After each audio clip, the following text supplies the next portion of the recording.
Hello everyone. Hello everyone. In this chapter, as we have already started our second chapter in the previous video, that is Indian economy 1950 to 1990. And previously we have studied about the 5-year plan and the effects of 5-year plan on different sectors. So we have already discussed about the effect of 5-year plan on agriculture sector. Now the second effect of 5-year plan on industrial sector. So we just have to go through in industrial development due to the 5-year plan. तो industries का development कैसे start होना शुरू हुआ.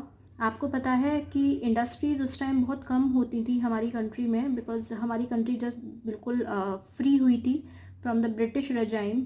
तो उसके बाद country में बहुत ज़्यादा इंडस्ट्रीज़ नहीं थी. इंडस्ट्रीज़ थी तो लेकिन उनका जो कंडीशन थी वो बहुत ज़्यादा अच्छी नहीं थी.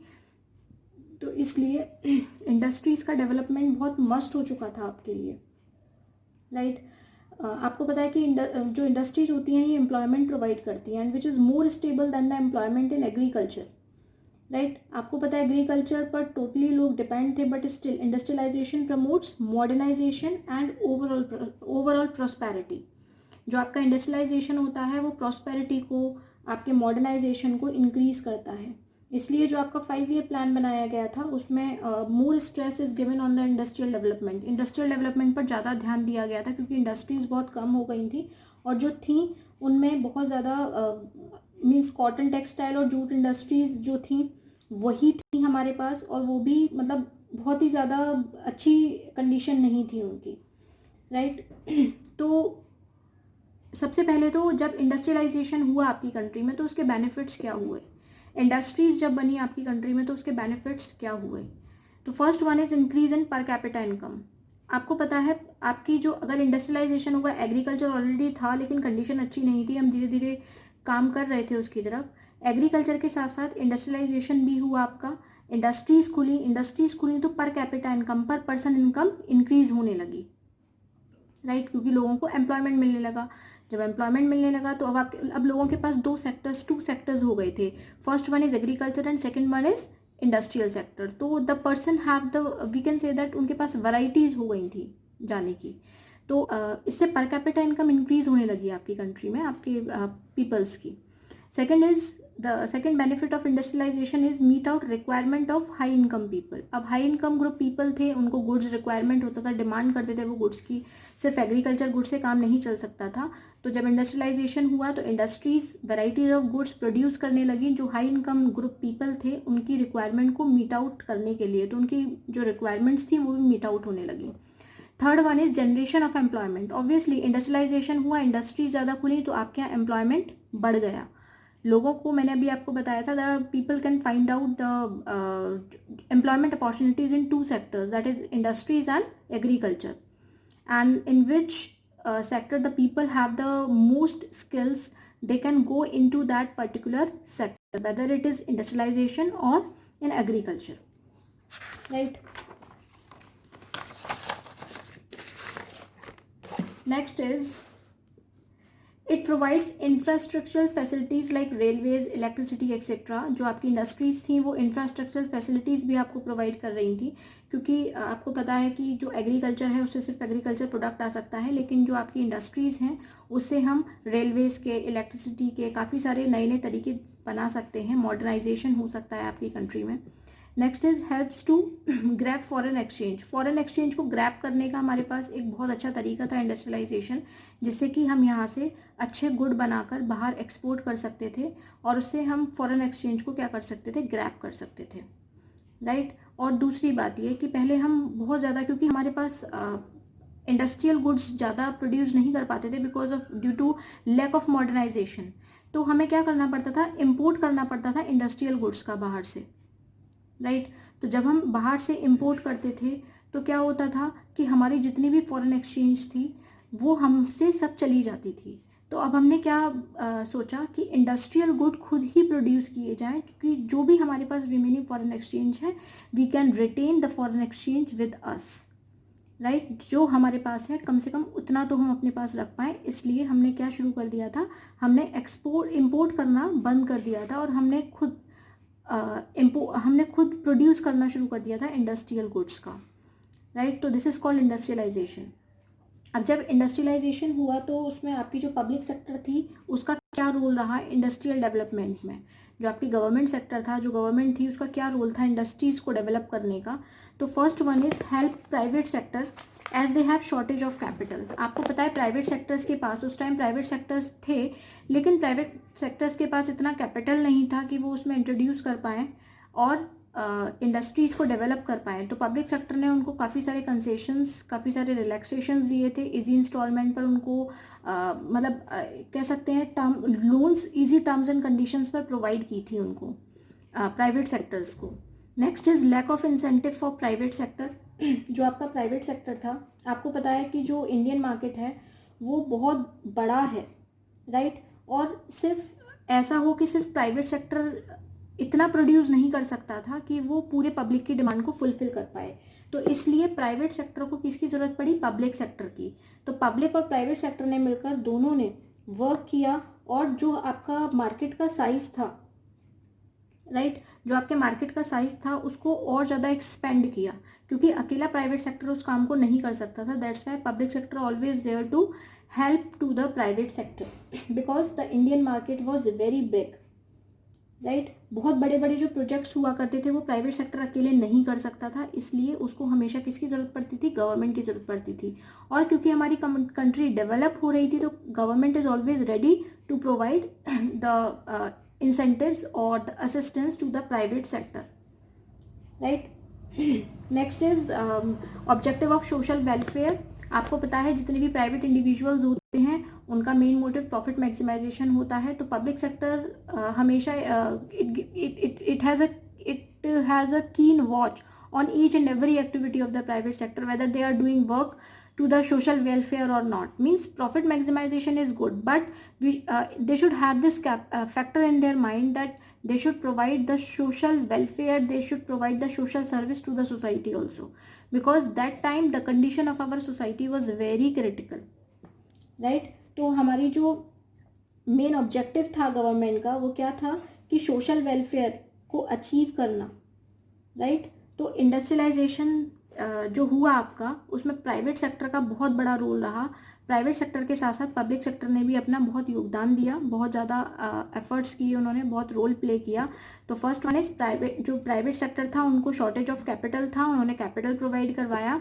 जो प्राइवेट सेक्टर थे they are individually they are not sufficient enough to provide to fulfil the demand of the customers की डिमांड को अकेले फुलफिल नहीं कर सकते थे. तो इसलिए पब्लिक सेक्टर जो था वो हमेशा इंडस्ट्रियलाइजेशन में आगे रहा और प्राइवेट सेक्टर के साथ मिलकर काम करने लगा. ऑब्जेक्टिव ऑफ सोशल वेलफेयर, इनका जो मेन मोटिव था वो सोशल वेलफेयर का ऑब्जेक्टिव था. इनका प्रॉफिट मैक्सिमाइजेशन नहीं था पब्लिक सेक्टर का. ये ज़्यादा से ज़्यादा क्या चाहते थे, सोसाइटी का वेलफेयर, राइट. अब हम बात करते हैं इंडस्ट्रियल पॉलिसी रेजोल्यूशन 1956. एक जब आपका इंडस्ट्रियल पॉलिसी रेजोल्यूशन 1956 एक्ट पास हुआ था तो उसमें क्या था, जो इंडस्ट्रियल पॉलिसी है ये एक बहुत बड़ा पैकेज कह सकते हैं हम इसको, जिसमें बहुत सारे इश्यूज थे which is related to industrial enterprises of our country. हमारी कंट्री के जितने भी इंडस्ट्रियल एंटरप्राइजेज से उससे कनेक्टेड जितने भी आपकी इंडस्ट्रीज थी उनसे रिलेटेड आपके इश्यूज़ को डिस्कस किया गया था. इंडस्ट्रीज़ को चलाना कैसे है, इंडस्ट्रीज़ के क्या रूल्स एंड रेगुलेशंस होंगे, इंडस्ट्रीज़ को कौन कंट्रोल करेगा, ये सारी चीज़ें इंडस्ट्रियल पॉलिसी रेजोल्यूशन 1956 में सब कुछ लिखा हुआ था, सब कुछ उन्होंने क्लियर किया हुआ था. क्योंकि 1948 में 30 अप्रैल 1956 में एक new industrial resolution policy adopt हुई इंडिया में. इससे पहले 1948 को अडॉप्ट की गई थी, लेकिन 1948 की जो पॉलिसी थी, इंडस्ट्रियल पॉलिसी जो थी वो फेल हो गई थी. जो हमने सोचा था वैसा नहीं हो पाया था, इसलिए हमने उसको अमेंड करने के लिए, उसमें चेंजेस लाने के लिए 30 अप्रैल 1956 को एक नई इंडस्ट्रियल रेजोल्यूशन पॉलिसी अडॉप्ट की इंडिया ने, जिसमें आपकी इंडस्ट्रीज जो भी खोलेगा उसके प्रोसीजर्स क्या, प्रिंसिपल्स होंगे, उसके क्या रूल्स एंड रेगुलेशंस होंगे, वो सब कुछ उसमें मेंशन था, right. So industrial policy resolution 1956 means it includes all the procedures, principles, rules and regulations for controlling and operating the industries. Because previous to 1956 We have already made a industrial policy in 1948 whose result was not according to us, right? Whatever we thought कि ऐसा होना चाहिए वैसा कोई भी result नहीं रहा था, इसलिए 1956 में एक नई इंडस्ट्रियल पॉलिसी रेजोल्यूशन निकाली गई और उसमें नए सिरे से प्रोसीजर्स, प्रिंसिपल्स, रूल्स वगैरह सब कुछ मेंशन किए गए कि अब आपकी जो इंडस्ट्रियल पॉलिसी होगी वो इन तरीके से होगी। तो जो आपका जो इंडस्ट्रियल पॉलिसी 1956 था उसके अकॉर्डिंग जो इंडस्ट्रीज़ का क्लासिफिकेशन किया गया था वो 3 पार्ट्स में किया गया था, schedule A, schedule B and schedule C. अब ये देखते हैं हम शेड्यूल ए में क्या था, शेड्यूल बी में और शेड्यूल सी में। शेड्यूल ए जो था इसमें 17 इंडस्ट्रीज़ को रजिस्टर किया गया था या 17 इंडस्ट्रीज़ को कैटेगराइज किया गया था कि 17 इंडस्ट्रीज शेड्यूल ए में ही रहेंगी और ये जो 17 इंडस्ट्रीज होंगी they are totally owned by the state. इसमें स्टेट ही इनको ओन करेगी और इन इंडस्ट्रीज़ में जितने भी आपके आर्म्स हैं, एटॉमिक एनर्जी हैं और जितनी भी आपकी कोर इंडस्ट्रीज़ होती हैं, रेलवे, शिपिंग, एयरक्राफ्ट, वो सारी इंडस्ट्रीज़ किस में आती थी, शेड्यूल ए में आती थी। और पूरी तरीके से इसको कौन इसका रन करता था, इसको ऑपरेट करेगा state government, right. Next is schedule B. Schedule B में 12 इंडस्ट्रीज, 12 इंडस्ट्रीज इन्होंने मेंशन की थी, प्लेस की थी, जिसको state with private industry individuals, यानी कि स्टेट ओन करेगी लेकिन प्राइवेट इंडिविजुअल का साथ ले सकती है इसमें, इनको ऑपरेट करने में, इनको रन करने में। इसमें एल्यूमिनियम और जितनी भी आपकी माइनिंग इंडस्ट्रीज होती हैं, फर्टिलाइजर्स इंडस्ट्रीज, मशीन टूल्स, ये सारी इंडस्ट्रीज शेड्यूल बी में आती थी, राइट। शेड्यूल सी में जो भी आपकी रिमेनिंग इंडस्ट्रीज रह गई थी वो सारी इंडस्ट्रीज आई थी और वो सारी इंडस्ट्रीज किसको हैंड ओवर कर दी गई थी, प्राइवेट इंडस्ट्रियलिस्ट को। लेकिन इनके लिए एक शर्त रखी गई थी शेड्यूल सी में कि if you want to open or set up any private industry then first of all you will have to take the permission from the government in the form of license। आपको पहले licence लेना पड़ेगा, then only you can open up the industries। अब देखिए licence कब कब लेना पड़ेगा। लाइसेंस अगर आप कोई भी नई इंडस्ट्री खोलते हैं, कोई भी न्यू इंडस्ट्री खोलेंगे तो आपको लाइसेंस चाहिए, न्यू इंडस्ट्री में लाइसेंस चाहिए, राइट। अगर आप अपना, जैसे आपका मान लीजिए बिजनेस दिल्ली में है और आप उसको कलकत्ता में भी शिफ्ट करना चाहते हैं, if you want to expand the size of the business, expansion में भी लाइसेंस की ज़रूरत पड़ेगी। If you want to diversify the product, अगर आप मान लीजिए स्टेशनरी में डील कर रहे हैं और आप अब मान लीजिए वुडन या फर्नीचर में डील करना चाहते हैं, then also you need licence, ठीक है। तो अगर कोई नई इंडस्ट्री खोलेंगे तो आपको लाइसेंस की ज़रूरत लगेगी, अगर आप एक्सपेंशन करेंगे तो आपको लाइसेंस की ज़रूरत लगेगी, और अगर आप डाइवर्सिफिकेशन करते हैं, एक से ज़्यादा प्रोडक्ट में डील करते हैं, then also you need licence. तो schedule A, schedule B, schedule C आप लोगों को आई होप समझ में आ गया होगा। शेड्यूल ए जो कैटेगरी ए थी, it is owned by, totally owned by the government, यहाँ पर प्राइवेट का कोई भी रोल नहीं था, right. And state government, her state, जो स्टेट्स थी वो उसको ओन कर सकती थी। 12 इंडस्ट्री शेड्यूल बी में डाली थी जिसमें हम प्राइवेट इंडिविजुअल्स की असिस्टेंस के साथ स्टेट गवर्नमेंट काम कर सकती थी, जिसमें आपकी माइनिंग इंडस्ट्रीज, एल्यूमिनियम और फर्टिलाइजर्स वगैरह की इंडस्ट्रीज आ सकती थी। और शेड्यूल सी में जो भी रिमेनिंग आपकी इंडस्ट्रीज रह गई थी वो प्राइवेट सेक्टर को हैंड ओवर कर दी गई थी, बट उसके लिए, क्योंकि वो ये चाहते थे कि ज़्यादा से ज़्यादा डेवलपमेंट हो इंडस्ट्रीज़ का, बट स्टेट का इसमें भी कंट्रोल था। स्टेट का ये कंट्रोल था कि स्टेट से आपको क्या लेना था, लाइसेंस लेना था, राइट। और ये सब किसके अंडर हो रहा था, एक एक्ट था जिसको हम बोलते हैं industries development and regulation act 1956, right. तो ये एक आपका एक रेजोल्यूशन पास हुआ था, एक एक्ट पास हुआ था 1956 में, जिसको हम बोलते हैं industries development and regulation act.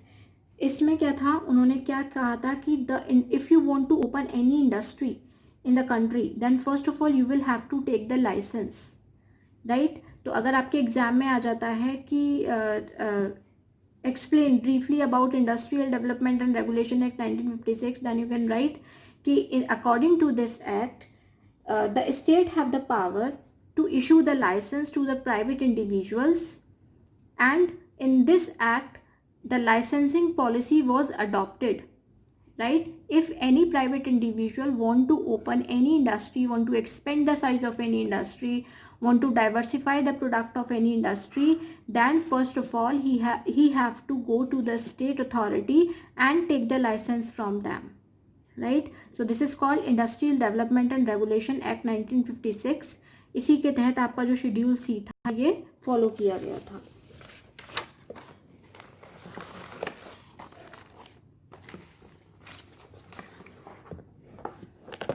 इसके बाद जो और उन्होंने इंडस्ट्रीज़ में क्या डेवलपमेंट किया, स्मॉल स्केल इंडस्ट्रीज़ को ओपन किया 1955 में.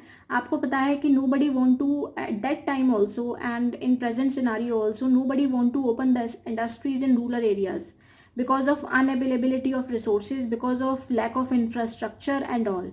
तो उस टाइम पर भी इंफ्रास्ट्रक्चर था नहीं, रिसोर्सेज की अनअवेलेबिलिटी थी रूरल एरियाज़ में. तो इसलिए गवर्नमेंट ने ये सोचा कि small scale industries rural areas में सेटअप की जाएं, जिससे कि वहाँ के लोगों को एम्प्लॉयमेंट मिले. और जो हमारी रीजनल डिस्पैरिटीज़ हैं, जैसे अर्बन एरिया तो यहाँ है और रूरल एरिया कहाँ है, यहाँ है नीचे, तो ये बैलेंस कैसा हो गया, डिसबैलेंस हो गया. हमें क्या करना था, इन दोनों को बराबर लाना था. अर्बन और रूरल को क्या लाना था, बराबर लाना था. और बराबर लाने के लिए हमें इसको उठाना पड़ता. और उठाएंगे कैसे, by doing industrialisation in rural areas. ठीक है. तो स्मॉल स्केल इंडस्ट्रीज़ का इनॉग्रेशन हुआ, इसको लॉन्च किया गया. और इनॉग्रेट होने के बाद 1955 में इसको एस्टेब्लिश किया गया कि if anybody want to set up the industries in rural areas, then so many concession, so many facilities were provided by the government. Government ने बहुत सारी फैसिलिटीज़ प्रोवाइड की थी. और वो फैसिलिटीज़ क्या थी, अब आप ये देख लीजिए. वो फैसिलिटीज़ ये थी कि अगर आप गांव में कोई भी ज़मीन खरीदते हैं तो उसमें आपको रिलैक्सेशन मिलेगा, जिसको हम कंसेशन बोलते हैं. ठीक है. जो भी आप लैंड खरीदेंगे, जो भी आप ज़मीन खरीद रहे हैं, उसको खरीदते वक्त आपको क्या मिलेगा, कंसेशन मिलेगा. और रूरल एरियाज़ में दूसरी बात, अगर आप रूरल एरिया में कोई भी अपना मतलब कोई भी इंडस्ट्री सेट करते हैं, तो उस इंडस्ट्री को सेट करने के बाद जो आपकी गवर्नमेंट है वो always provide the financial assistance also. हर तरीके से पैसे की मदद करने को तैयार थी आपकी गवर्नमेंट आपके लिए, राइट.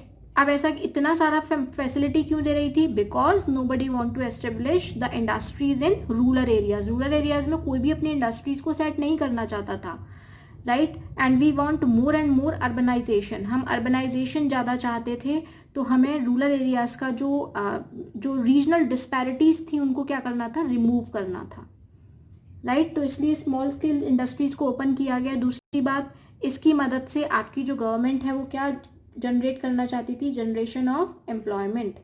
जनरेशन ऑफ एम्प्लॉयमेंट, वो एम्प्लॉयमेंट जनरेट करना चाहती थी डिफरेंट एरियाज में. Clear to all. और स्मॉल स्केल इंडस्ट्रीज, क्योंकि बड़ी बड़ी इंडस्ट्रीज़ थी, कुछ बहुत बड़ी बड़ी इंडस्ट्रीज़ थी, वो बड़ी बड़ी industries in small scale industries, मतलब जो छोटी इंडस्ट्रीज़, अभी हम रूरल एरिया को डेवलप करने जा रहे हैं, वहाँ पर कोई छोटी इंडस्ट्री खोलते हैं, तो छोटी इंडस्ट्री कभी भी लार्ज स्केल इंडस्ट्री से कॉम्पीट नहीं कर सकती थी. तो गवर्नमेंट ने उसके लिए भी कुछ निकाला कि गवर्नमेंट ने क्या किया, कुछ प्रोडक्ट्स ऐसे रिजर्व कर दिए कि वो प्रोडक्ट सिर्फ स्मॉल स्केल इंडस्ट्रीज़ में ही बनेंगे, उसको लार्ज स्केल इंडस्ट्री नहीं बना सकती हैं. तो इसलिए इनको जो बड़ी बड़ी फर्म्स थी उनसे भी प्रोटेक्शन प्रोवाइड की गई फ्रॉम द गवर्नमेंट, राइट. तो इंडस्ट्रियलाइजेशन, अब अगर आपसे पूछा जाए कि what government has done for doing industrialization, then what will you say, that he set up the small scale industries in different areas, right. और अभी हमने पीछे पढ़ा कि the government has classified the industries into 3 parts, schedule A, schedule B, schedule C. So these are some efforts which is done by the government so that our economy can be more prosperous. Third one is foreign trade. अब आपका जो 5 year goal था, 5 year plan था, उसका foreign trade पर क्या effect पड़ा, अब हम ये पढ़ेंगे, राइट. तो अब आप ये देखिए, एक बहुत बड़ा ब्लास्टिंग मेजर लिया गया था हमारी गवर्नमेंट की तरफ से. आपको पता है कि totally we were depend on imports. हम इम्पोर्ट्स पर डिपेंड थे, even for the food grains. अब फूड ग्रेन्स छोड़िए, चलो फूड ग्रेन्स जैसे तैसे हम प्रोड्यूस कर लेंगे, लेकिन जो भी हमारी इंडस्ट्रीज थी, इंडस्ट्रियल गुड्स थे, उनके लिए हम टोटली किस पर डिपेंड थे, फॉरेनर्स पर डिपेंड थे, फॉरेन कंट्रीज़ पर डिपेंड थे, क्योंकि हम वहाँ से हम बहुत बड़ी उसमें इंडस्ट्रियल गुड लाते थे, क्योंकि हमारे पास मॉडर्नाइजेशन नहीं था, टेक्नोलॉजीज़ नहीं थी, तो हम बाहर से इंपोर्ट करते थे। तो अब भाई इंपोर्ट करेंगे तो डेफिनेटली कहीं ना कहीं आपको अपने कॉन्ट्रैक्ट में कहीं ना कहीं उनके सामने झुकना पड़ेगा, ब्रिटिशर्स के सामने या फॉरेन कंट्रीज़ के सामने। तो इतने सालों का मतलब एक स्लेवरी हमने झेला, और उसके बाद हम नहीं चाहते थे the interruption of foreign countries in our country. So for that a blasting measure was taken by Indian government, that is import substitution. Government of India ने एक मेजर लिया जिसको हम बोलते हैं इम्पोर्ट सब्सटीट्यूशन. इम्पोर्ट सब्सटीट्यूशन का मतलब होता है कि उन्होंने कहा कि अब हम इम्पोर्ट नहीं करेंगे फॉरेन गुड्स का, अब हम क्या प्रोड्यूस करेंगे, डोमेस्टिक गुड्स प्रोड्यूस करेंगे, हम यहीं पर गुड्स प्रोड्यूस करेंगे, हम बाहर से इम्पोर्ट्स नहीं करेंगे. तो that is replacement of foreign goods और imports by domestic goods. Domestic goods से फॉरेन गुड्स का क्या कर दिया, रिप्लेसमेंट कर दिया. हमारी गवर्नमेंट ऑफ इंडिया ने कहा कि we will produce the domestic goods our self instead of importing the goods from the foreign country. Right, अब देखते हैं. तो गवर्नमेंट ने, अब भाई हम इतना डिपेंड थे उनके ऊपर, इतनी डिपेंडेंसी थी कि एकदम से कैसे ख़त्म कर सकते थे हम इम्पोर्ट्स. तो गवर्नमेंट ने कुछ दो तरीके निकाले जिससे हम इम्पोर्ट्स को बंद कर सकते थे. पहला था टैरिफ्स और दूसरा था कोटाज. टैरिफ्स का मतलब था कि गवर्नमेंट ने इम्पोर्टेड गुड, अगर आप बाहर से कोई भी गुड मंगाते हैं तो गवर्नमेंट ने उसके ऊपर बहुत हैवी टैक्सेस लगा दिए जिसको पे कर पाना मुश्किल था. राइट, तो टैक्सेस बहुत ज़्यादा इम्पोज कर दिए गए इम्पोर्टेड गुड्स पर. अगर आप बाहर से कोई भी सामान मंगा रहे हैं तो उस पर बहुत हैवी टैक्स लगेगा, that is called tariffs. Quotas था कि जो भी आप बाहर से इंपोर्ट करेंगे गुड्स का, चलो एकदम बंद नहीं हो सकता था, तो इसलिए अगर आप इंपोर्ट कर रहे हैं बाहर से तो उसकी एक मैक्सिमम लिमिट फिक्स कर दी थी गवर्नमेंट ने कि इतना सामान आप मंगा सकते हो, इससे ज़्यादा आप नहीं मंगा सकते हो. राइट, तो tariff means levied the tax by the government on imported goods, and quotas means fixing maximum limit to the imported goods, the quantity of goods you can import from the other country, that is quotas. Right, now the question arises, why Indian government followed import substitution strategy. Indian government जो थी उसने import substitution strategy को क्यों follow किया, क्यों follow करना चाहती थी? Because we the people of India were not able to compete with developed economies. आपको पता है हमारे पास उस टाइम इतनी मॉडर्न टेक्नोलॉजीज नहीं थी. अगर हम बाहर से इंपोर्ट करते तो फिर वो धीरे धीरे उनका व्यापार और ज़्यादा बढ़ता, और हमारे पास इतनी टेक्नोलॉजीज नहीं थी कि हम उन बड़ी बड़ी डेवलप्ड इकोनॉमीज़ के साथ कम्पीट कर पाते. तो इसलिए आपकी इंडियन गवर्नमेंट ने क्या डिसीज़न लिया, इम्पोर्ट सब्सटीट्यूशन का डिसीज़न लिया कि अब हम इम्पोर्ट नहीं करेंगे, क्योंकि हम इस कंडीशन में नहीं हैं कि हम डेवलप्ड इकोनॉमीज़ के साथ कम्पीट कर पाएँ, कंपटीशन कर पाएँ. Right, next is risk of drain of foreign exchange. जो थोड़ा बहुत बचा हुआ हमारे पास पैसा था, फॉरेन एक्सचेंज था, हम नहीं चाहते थे, क्योंकि इम्पोर्ट करेंगे, इम्पोर्ट करने पर क्या होगा, हमें उनको पेमेंट करना पड़ेगा, and payment will be in the form of foreign exchange. तो जो भी हमारे पास फॉरेन एक्सचेंज था कहीं वो हमारे पास से चला ना जाए, इसके डर से भी आपकी जो इंडियन गवर्नमेंट थी उसने इम्पोर्ट सब्सटीट्यूशन का फैसला लिया कि हम खुद ही प्रोड्यूस करेंगे. Right, now the next question is effects of industrial development. अब आपकी इंडस्ट्रियल डेवलपमेंट के क्या इफेक्ट्स पड़े, या फिर हम ये कह सकते हैं what are the advantages of industrial development. तो first one is GDP rises from 11.8% in 1950-51 to 24.6 in 1991. GDP आपकी जो 1950-51 में जो 11.8 थी वो डायरेक्ट 91 में कहाँ पहुँच गई, 24.6%. और ये एक बहुत बड़ा जंप था. Right, means 6% annual growth rate of industrial sector. तो ये बहुत एडमायरेबल था. Industrial sector become more diversified. जो आपका इंडस्ट्रियल सेक्टर था वो बहुत ज़्यादा डाइवर्सिफाइड हो रहा था.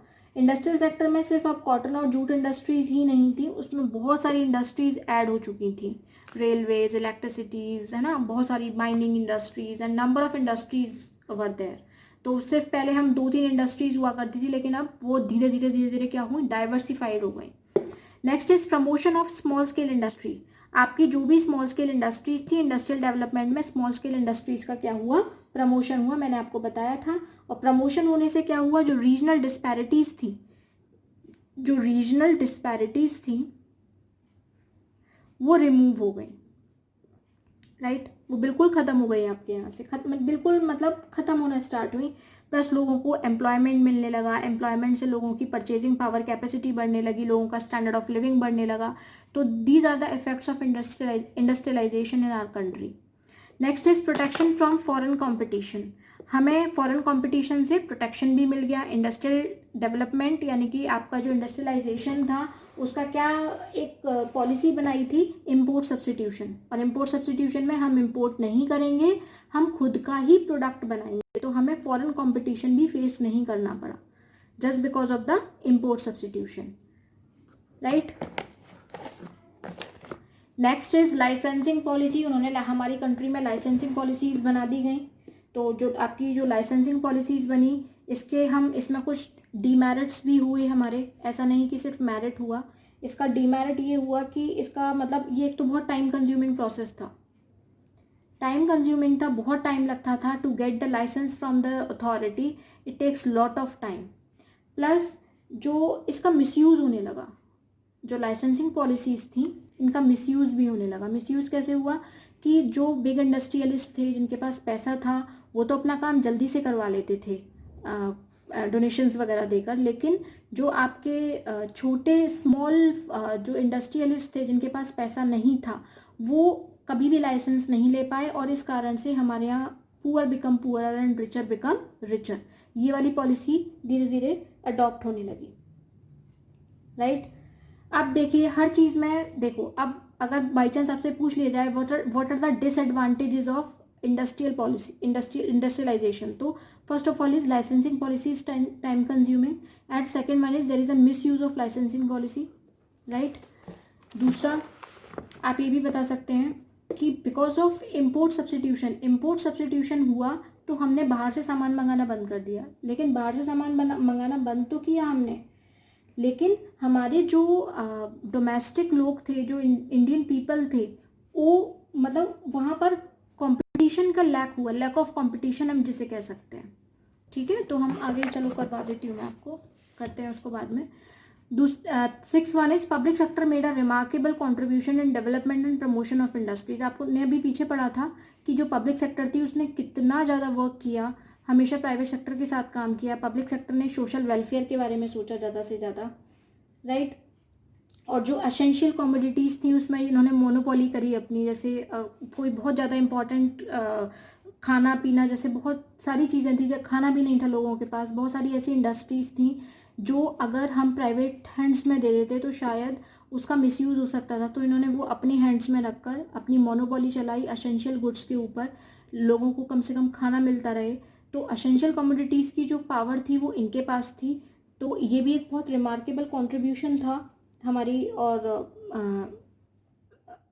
आपका इंडियन इकोनॉमी थी उसमें बहुत ही ज़्यादा रिमार्केबल इनका कंट्रीब्यूशन था, राइट। तो अब अगर हम बात करें तो डीमेरिट्स की, डीमेरिट्स ऑफ इंडस्ट्रियलाइजेशन।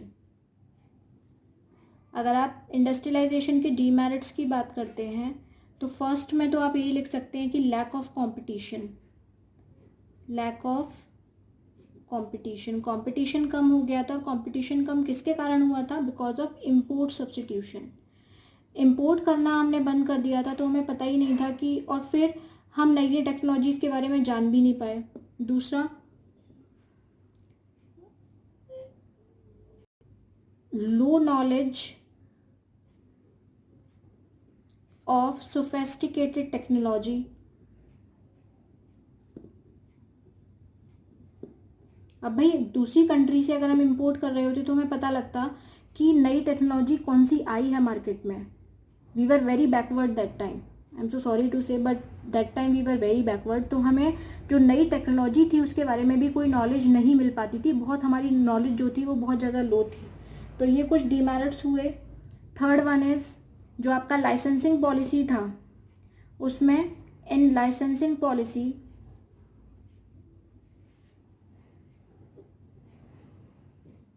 इस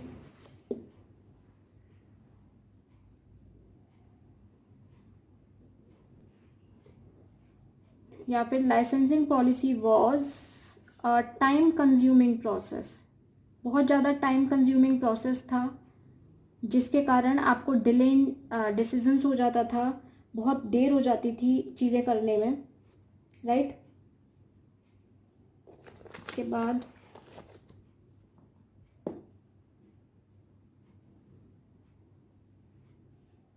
हम ये लिख सकते हैं कि if you want to expand the size of the organisation and if you don't have money that time, अगर आपके पास पैसा नहीं है then also you just need the licence. तो एक्सपेंशन एंड ग्रोथ के लिए भी बहुत ज़्यादा ये मुश्किल रहा कि हम एक्सपेंड और ग्रो करने के लिए भी, मान लीजिए व्यक्ति जैसे तैसे तो लाइसेंस लेता था, लेकिन अगर वो एक्सपेंशन करना चाहता है तो then also he need licence. तो बहुत ज़्यादा दिक्कत आई इसमें, राइट। तो हम इतना ही करेंगे डीमेरिट्स ऑफ इंडस्ट्रियलाइजेशन में। तो मेरिट्स आपने पढ़ लिए, डीमेरिट्स हमने यहाँ कर लिए हैं। So from my side chapter is finish. From the next video we will start our third chapter.